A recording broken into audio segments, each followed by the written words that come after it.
الحمدللہ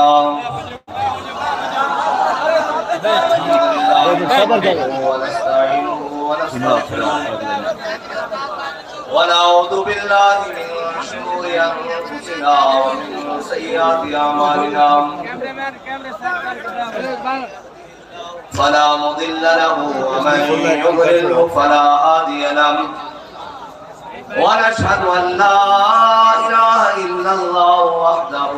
لا شريك له ونشهد أن سيدنا ونبينا وحبيبنا ومولانا محمدا عبده ورسوله أما بعد فأعوذ بالله من الشيطان الرجيم بسم الله الرحمن الرحيم قال الله تبارك وتعالى في القرآن المجيد وكان الله على كل شيء مقتدرا صدق الله العظيم وصدق رسوله النبي الكريم الأمين إن الله وملائكته يصلون على النبي يا أيها الذين آمنوا صلوا عليه وسلموا تسليما الصلاة والسلام عليك يا سيدي يا رسول الله وعلى آلك وأصحابك يا سيدي يا حبيب الله الصلاة والسلام عليك يا سيدي يا نور الله وعلى آلك وأصحابك يا سيدي يا خاتم النبيين بندہ پروردگارم امت احمد نبی دوست دار چار یارم تابع اولاد علی مذہب حنفی ادارم ملت حضرت خلیل خاک پائے غوث اعظم زیر سایہ ہر ولی صدیق عکس حسن کمال محمد است فاروق ذل جاہ و جلال محمد است عثمان ضیاء شمع جمال محمد است حیدر بہار باغ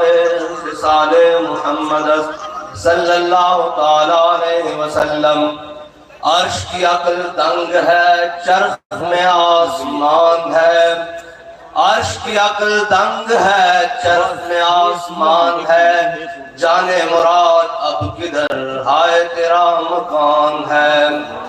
بزم ثنائے زلف میں میری عروس فکر کو ساری بہار حشت پل چھوٹا سا دان ہے عرش پہ جا کے مرغ عقل تھک کے گرا غشا گیا ابھی منزلوں پر پہلا ہی آستان ہے عرش پہ تازہ چھیڑ چھاڑ فرش پہ طرفہ دھوم دھام کان جدھر لگائیے تیری ہی داستان ہے گود میں عالم شباب حال شباب کچھ نہ پوچھ گود میں عالم شباب حال شباب کچھ نہ پوچھ گلبن باغ نور کی کچھ اور ہی اٹھان ہے اور وہ جو نہ تھے تو کچھ نہ تھا اور وہ جو نہ ہو تو کچھ نہ ہو وہ جو نہ تھے تو کچھ نہ تھا وہ جو نہ ہو تو کچھ نہ ہو جان ہے وہ جہان کی جان ہے تو جہان ہے تجھ سا سیاہ کار کون ان سا شفیع ہے کہاں پھر وہ تجھی کو بھول جائیں دل یہ تیرا گمان ہے اور بابا جی اعلیٰ حضرت کے شعر پر آ کے نہ مست ہو جاتے تھے مست مکمل وہ کہتے تھے پیش نظر وہ نو بہار اور دل ہے سجدے کو بے قرار روکیے سر کو روکیے ہاں یہی تو امتحان ہے معزز سامعین محترم اسٹیج پر جلوہ گر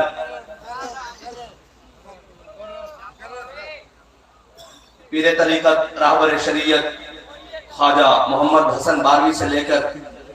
وہ پنڈال کے آخری شخص تک سب ہمارے سروں کے تاج کیونکہ بابا جی ہم سب کا تعارف بڑے مختصر الفاظ میں کرا گئے ہیں کہ ہم کتے پاک رسول اللہ ہمارا ایک ہی مقصد ہے کوئی صاحب کے ہوں یا اللہ کے ہوں ہمارا ایک مقصد ہے کہ ہم نے حضور سے وفا کرنی کیسے ہے اور وفا کا مطلب ہے کیا جو حضور سے کرنی ہے ملتا ہے کیا ایک بار مدینے میں جا کے دیکھ اور جب وفا ہو جائے مالک قبول کر لیں تو پھر کیا ملتا ہے؟ یہ بابا جی کی زندگی، یہ وہ سٹیج ہے جس پر بابا جی تسلسل کے ساتھ کافی مرتبہ آپ نے یہاں تقریر کی ہے اور آتے رہے، لیکن مجھ نکمے کو بس ایسے ہی، وہ اقبال کہتا ہے نا عشق کی ایک جس نے کر دیا کام تمام، تو مجھ نکمے کو فوراً لا کر کھڑا کر دیا گیا ہے۔ میں ان بزرگوں کی موجودگی میں بولنا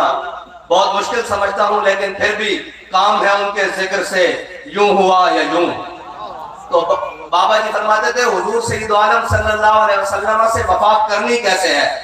وفا کرنی ایسے ہے کہ ہمارے آقا مولا صلی اللہ علیہ وسلم بدر کی جانب جا رہے ہیں۔ حضور نے ایک مرتبہ پوچھا اے میرے صحابہ بتاؤ بدر جانا چاہیے کہ نہیں جانا چاہیے؟ بدر جانا چاہیے کہ نہیں جانا چاہیے؟ میرے آقا نے پھر پوچھا، جب تیسری بار پوچھا نا تو حضرت سعد بن معاذ کھڑے ہو گئے، فرمایا یا رسول اللہ ہم سے پوچھتے ہیں بدر جانا چاہیے کہ نہیں جانا چاہیے؟ سلح والا من شیطا، وقتہ والا من شیطا، سالم من شیطا، عادل من شیطا، خذ من اموالنا ما شیطا وآتنا ما شیطا۔ یا رسول اللہ ہم سے پوچھتے ہیں بدر جانا چاہیے کہ نہیں؟ آپ جہاں حکم کریں گے ہم آپ کے آگے بھی لڑیں گے، دائیں بھی لڑیں گے، بائیں بھی لڑیں گے، حکم کریں آپ ہم گھوڑے سمندروں میں ڈال دیں گے۔ میرے آقا مولا نے جب اپنے غلام کی یہ وفا دیکھی نا تو حضور سید عالم صلی اللہ علیہ وسلم خوش ہوئے، حضرت سعد بن معاذ سے خوش ہوئے۔ حضور سید عالم صلی اللہ علیہ وسلم حضرت سعد بن معاذ سے خوش ہو گئے، اور پھر جنگ خندق میں، غزوہ خندق میں حضرت سعد بن معاذ کو رگ اکحل میں یہاں تیر لگ گیا۔ ملتا کیا ہے وفا کرنے کے بعد؟ ملتا کیا ہے؟ ملتا ہے کیا؟ ایک بار مدینے میں جا کے دیکھ، حضرت سعد بن معاذ کو یہاں رگ اکحل میں تیر لگ گیا اور خون جاری۔ وہ تیر ایسا، حضرت سعد بن معاذ نے ایک دعا کی تھی کہ یا اللہ اگر ان مشرکین نے تیرے حبیب کے مقابلے میں دوبارہ ایسے کرو فر کے ساتھ آنا نا تو پھر مجھے موت نہ دینا، میں ان کا انجام دیکھ لوں، اور اگر نہیں آنا تو پھر اسی زخم کے ساتھ مجھے شہادت دے دینا۔ تو حضرت سعد بن معاذ کی وہ دعا قبول ہو گئی، حضرت سعد بن معاذ کا زخم کھل گیا، اور حضور سید عالم صلی اللہ علیہ وسلم نے حضرت سعد بن معاذ کا خیمہ، جو زخمیوں کے خیمے تھے ان میں سے حضرت سعد بن معاذ کا خیمہ اٹھوا کے مسجد نبی کی سین کی ایک نکر میں لگوا دیا، حضرت سعد بن معاذ کا خیمہ۔ تو جب حضور سید عالم صلی اللہ علیہ وسلم جب تشریف لائے ہر نماز میں تو پوچھے سعد کیا حال ہے؟ تو سعد کیسے کہیں کہ یہ زخم ٹھیک ہو جائے جب حضور جو پوچھ رہے ہیں بار بار سعد کیا حال ہے؟ تو پھر یہاں ناظر فرماتے ہیں جان ہے عشق مصطفیٰ روز خضوع کرے خدا، جس کو ہو درد کا مزہ وہ ناز دوا اٹھائے کیوں، دوا اٹھائے کیوں۔ جب حضرت سعد سے حضور پوچھ رہے ہیں بار بار اے سعد کیا حال، پہلے تو کبھی کبھی پوچھتے تھے نا حضور اے سعد کیا حال ہے، اب حضور ہر نماز کے بعد پوچھ رہے ہیں، اور جب دیکھ رہے ہیں پوچھ رہے ہیں سعد کیا حال ہے، حضرت تو سعد تو کہتے ہوئے کہ اے زخم تو سلامت رہے، یہ عشق بڑھتا رہے یوں ہی۔ سرکار پوچھتے رہے بار بار کہ سعد تیرا کیا حال ہے۔ ایک دن حضرت سعد بن معاذ کی وہ دعا قبول ہونے کے قریب آ گئی، وہ زخم کھل گیا۔ اب وفا کرنے سے مالک دینے آ رہے ہیں، ذرا دیکھیے گا کیا کہ ملتا ہے کیا، ایک بار مدینے میں جا کے دیکھ۔ حضور سید عالم صلی اللہ علیہ وسلم نماز کے لیے تشریف لائے تو ایک صحابی نے عرض کی یا رسول اللہ حضرت سعد بن معاذ کا وہ زخم کھل گیا ہے۔ حضور سید عالم صلی اللہ علیہ وسلم خیمے میں تشریف لے گئے تو دیکھتے ہیں حضرت سعد بن معاذ کا خون جاری ہے۔ صحابہ کہتے ہیں حضور سید عالم صلی اللہ علیہ وسلم بیٹھ گئے، جب حضور بیٹھے تو حضرت سعد بن معاذ کا وہ زخم والا ہاتھ حضور نے اٹھا کر اپنے سر اقدس پر رکھ دیا۔ ملتا ہے کیا، ایک بار مدینے میں جا کے دیکھ، وہ زخم کھل گیا۔ حضور سید عالم صلی اللہ علیہ وسلم کے چہرہ انور سے حضرت سعد بن معاذ کا خون بہ رہا ہے، داڑھی میں سے بہ رہا ہے، زلفوں میں سے بہ رہا ہے۔ صحابہ پیچھے کرتے ہیں، حضور اٹھا کے پھر رکھ دیتے ہیں، پھر پیچھے کرتے ہیں، پھر اٹھا کے رکھ دیتے ہیں۔ بتا رہے ہیں سعد تو نے ہمیں اس وقت میں خوش کیا تھا جب ہم پوچھ رہے تھے بدر جانا چاہیے کہ نہیں چاہیے، آج دیکھ ہم تیرا خون بھی اپنے چہرے پر لے رہے ہیں۔ ملتا ہے کیا، ایک بار مدینے میں جا کے دیکھ۔ حضور سید عالم صلی اللہ علیہ وسلم نے حضرت سعد بن معاذ کا خون اپنے چہرے پر لے لیا، پھر اسی زخم سے حضرت سعد بن معاذ کی شہادت ہو گئی۔ جب حضور سید عالم صلی اللہ علیہ وسلم کو خبر ملی نا حضرت سعد مسجد سے گھر چلے گئے، جب آتا ہے کہ گھر والے لے جاتے ہیں آخری وقت میں کہ جناب اب ہم خدمت کریں گے، تو حضور سید عالم صلی اللہ علیہ وسلم کو جب خبر ملی کہ حضرت سعد بن معاذ اس دنیا سے تشریف لے گئے ہیں تو حضور سید عالم صلی اللہ علیہ وسلم اتنی تیز چلے کہ صحابہ کہتے ہیں ہم نے پہلے حضور کو اتنی تیز چلتے ہوئے نہیں دیکھا کہ ہمارے جوتوں کے تسمے بھی ٹوٹ گئے. جب وہاں پہنچے تو حضور سید عالم صلی اللہ علیہ وسلم نے بڑے احتیاط سے پاؤں رکھے, ایسے احتیاط سے. صحابہ نے پوچھا یا رسول اللہ یہ کیا طریقہ کار ہے؟ فرمایا اللہ نے 70,000 فرشتے حضرت سعد کا جنازہ اٹھانے کے لیے آسمان سے بھیج دیے ہیں. تو میں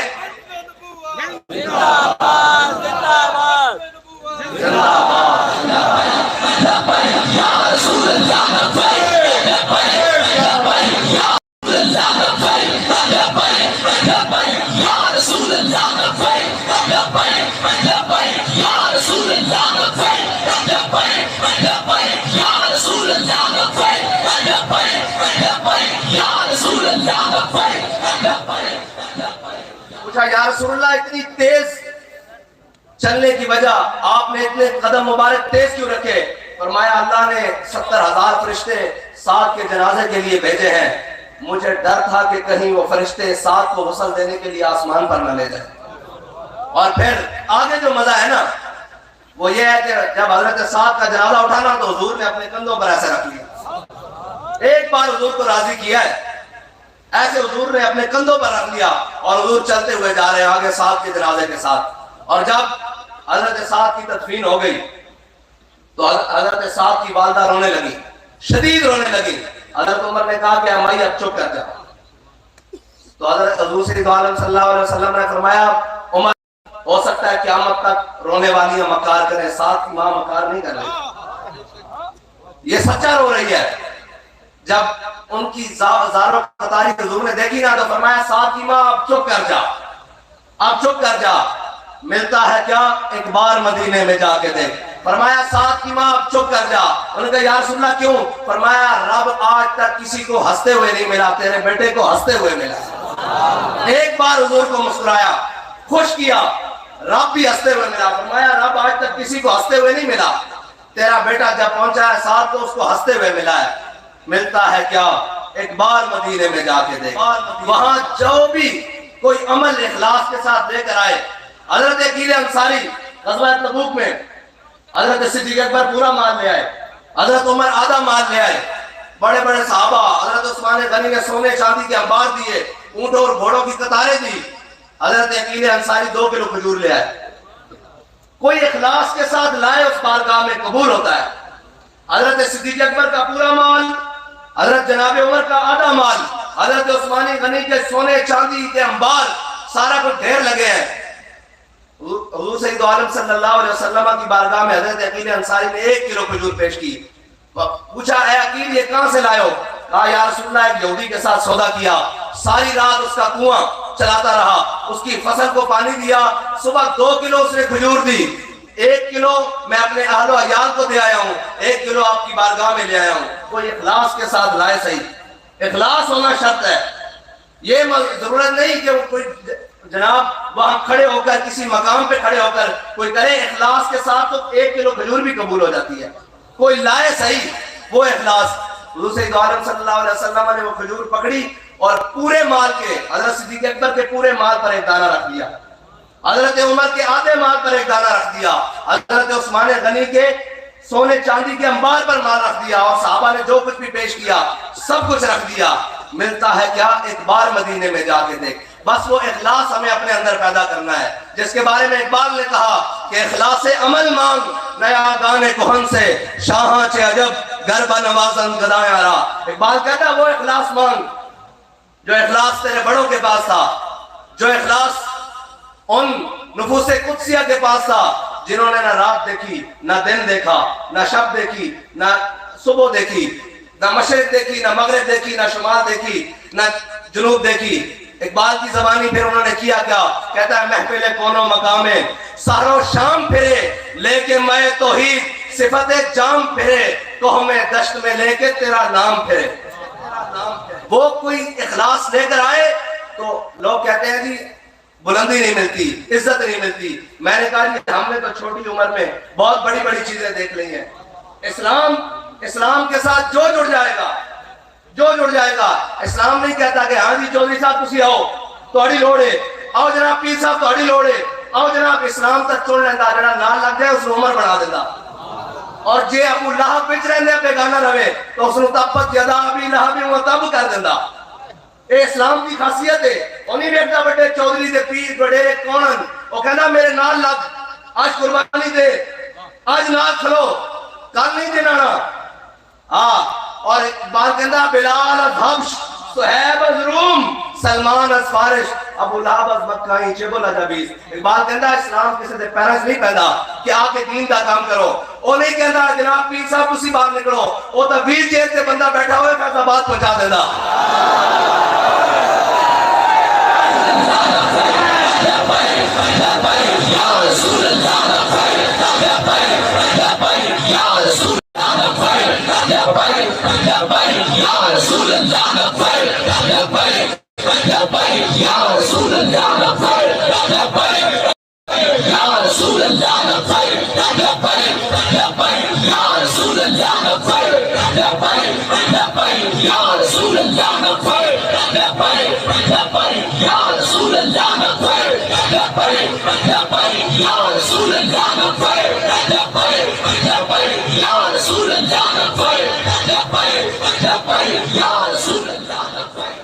وہ اخلاص دیکھتا اسلام اخلاص دیکھتا اور جو کوئی خلوص لے کے آ جائے پھر انہوں قبول کر لینا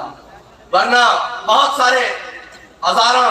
آن کے ملازم بھی آن کے برف ہو جائے گا ایک ممتاز کا دیجیے انہوں نے اس سے ہو گیا یار مٹے نامیوں کے نشان کیسے کیسے زمین کھا گئی آسمان کیسے کیسے آؤ میرے نال بڑے صغیر دا سب نالو قدیم قبرستان ہے مکلی دا ٹھٹھا اس تو بعد جناب میانی صاحب آؤ تے بڑے بڑے ایڈی ایڈی تختیاں بھریاں القابات ہی نہیں مٹتے کوئی پتہ نہیں کون ریٹے آئے تھے مٹ جاندیاں قبرہ بھی مٹ جاندیاں قیامت تک جے کوئی اپنا نام زندہ رکھنا چاہتا نا تو اس نام کو اپنے حضور دے نال منسلک کر دے حضور دی محبت نال گم کر دے پھر حضرت غازی علم الدین جدو میاں والی جیل سے پہنچے نا حضرت غازی علم الدین حضرت موسیٰ علیہ السلام سے ڈیوٹی لگی اور حضرت موسیٰ علیہ السلام تشریف لے آئے غازی علم الدین نو ملن میاں والی دی کوٹری تے جدو حضرت غازی علم الدین نے پوچھا جناب کون انہوں نے کہا جی میں موسیٰ انہوں نے کہا جلیل القدر نبی جناب موسیٰ انہوں نے کہا جی موسیٰ انہوں نے کہا اے جناب موسیٰ تسی میں نو کیوں ملن آئے ہو فرمایا یار میں حضور دی کچہری سنیا میرا علم الدین میرا علم الدین میرا علم الدین اور میں کیا میں بیٹھ کے دامت کیڑا علم الدین ہے جس کا حضور دی کچہری ذکر ہو رہا بار بار تے پھر مولا کائنات کی ڈیوٹی لگی مولا کائنات حضرت جناب غازی علم الدین نو چک کے حضور دی بارگاہ جائے گئے تے بابا جی سے سنا دے سن گل او حوالہ بھی ہوئی ہے تے گل بھی ہوئی ہے تے بابا جی فرماندے سن کہ جب حضور دی بارگاہ غازی علم الدین پہنچے نا تو حضور نے فرمایا غازی اگر تو چاہنا کہ تم چھاڑ دیتا جاوے تو تم رہا کر لے آیا اور اگر تو ساڑھے نام تے جان دے دیں گا تو پھر قیامت تک کوئی موزی گال کرنے لگے گا نہ سوچے گا کہ اس امت دیا ماما نے غازی علم الدین پیدا کیتے ہیں علم الدین امت دیا ماما جم دیا رہن گیا تے غازی علم الدین نے کوئی جڑا جواب دیتا نا کہ مجھے خاک میں ملا کر میری خاک بھی اڑا دے مجھے خاک میں ملا کر میری خاک بھی اڑا دے مٹا ہوں تیرے نام پہ کیا غرض مجھے نشان سے اس ادان لانا پہے گا حضور دی بارگاہ نام نسب خاندان قوم وطن قبیلہ سب کچھ چھڑ کے سارا کچھ چھڑ کے پھر جدو اس ادان آ جاؤ گے نا تو پھر جناب بابا جی آئے کہ نہیں آئے اس ادان سب کچھ چھڑیا میں ذاتی حیثیت ہے میں بیمار ہویا فرمایا کوئی گل نہیں ایک گلہ پیچھے بات حضور دی ناموز کا کام پہلے پوچھا بھی نہیں میں زخمی ہویا پوچھا بھی نہیں پھر اس واسطے کہ قیامت تک وہ رستہ جڑا حضرت جناب سیدنا کیوں گل کیوں کی تھی بلا حضرت جناب سیدنا صدیق اکبر کو کی گیا آپ دے صاحبزادے نے کہ بدر والے دن تسی میری تلوار تھلے آ گئے سو تے میں تانوں بخش دیتا سی فرمایا جے تو میری تلوار تھلے آ گیا میں تانوں نہیں سی بخشنا ادھر آئے کھڑے سن نا عشق دے رستے اور عشق دے رستے قیامت تک اسی طرح مستند رہیں گے مستند رستے وہی مانے گئے جن سے ہو کر تیرے دیوانے گئے لوٹ آئے جتنے فرزانے گئے تاب منزل صرف دیوانے گئے آہ کو نسبت ہے کچھ اشتاق سے آہ نکلی اور پہچانے گئے اور اعلیٰ حضرت کے ایک شعر کا ترجمہ کر کے میں اجازت چاہوں گا بہت بڑے بڑے رجال علماء شیوخ بیٹھے ہیں ان کا وقت ان کا حق پہلے ہے ہم تو جناب لگے ہی رہیں گے نا ہم تو سناتے ہی رہیں گے اور آپ سنتے رہیں گے انشاءاللہ. وہ میدان ہو، گھر ہو، ممبر ہو، مسند ہو، کوٹھڑی ہو، ہتھکڑی ہو، ہر ادا میں انشاءاللہ حضور کا ذکر جاری رہے گا. اور پھر اگر تختہ دار بھی ہو تو کوئی مسئلہ نہیں ہے. ہاں، اور ویسے بھی بابا جی فرمایا کرتے تھے بر ممبر نہ تما گفت بر دار تما گفت. کچھ باتیں ایسی ہیں جو بابا جی کہتے تھے میں راز چھٹی جا رہا ہوں، ہمارے پاس بھی ہیں جو ممبر پر نہیں کر سکتے تختہ دار پر کر سکتے ہیں. نرغہ رہزن سے آتی ہے مجھے صدا، فراز دار سے دیکھ لوں کہیں کاروانے سہر نہ ہو. تو آخری بات اعلیٰ حضرت کی شعر کا ترجمہ کر کے میں اجازت چاہوں گا. اعلیٰ حضرت فرماتے ہیں عرش پہ تازہ چھیڑ چھاڑ. اس کا معنی یہ ہے کہ فرشتے ایک دوسرے کو پوچھتے ہیں تمہیں پتہ لگا ہے بابا خادم حسین رضوی حضور کی ناموس پر پہرا دینے کے لیے فیض آباد جا رہا ہے. عرش پہ تازہ چھیڑ چھاڑ، فرش پہ طرفہ دھوم دھام. بڑی روکنے کی کوشش کی، فور شیڈول، پناہ، گولیاں، جناب شل، یہ سارا کچھ لے کر آئے، لیکن عرش پہ طرفہ دھوم دھام. لگا کے نعرہ بتاؤ کہ آج بھی لبیک کا نعرہ اسی طرح لگ رہا ہے.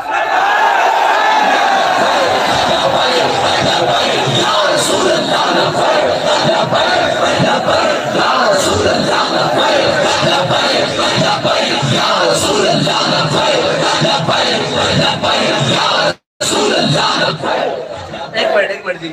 اس نعرے کو ابو لہب نہیں ڈک سکیا، اس نعرے کو یزید نہیں ڈک سکیا، اس نعرے کو مشرف نہیں ڈک سکیا، نواز شریف نہیں ڈک سکیا، زرداری نہیں سکیا، بابا جی دیوان سے اے جناب لمحہ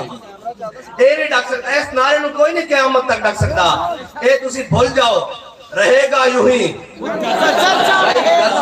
اسی اتنے صرف ایک مقصد واسطے آیا کہ حضور دا ذکر بلند ہوئے. نعرہ دوبارہ لاؤ، میرے آن دے پیسے پورے، میرے آن دے پیسے ہیں کہ تسی راج کے نعرہ لا دو بس.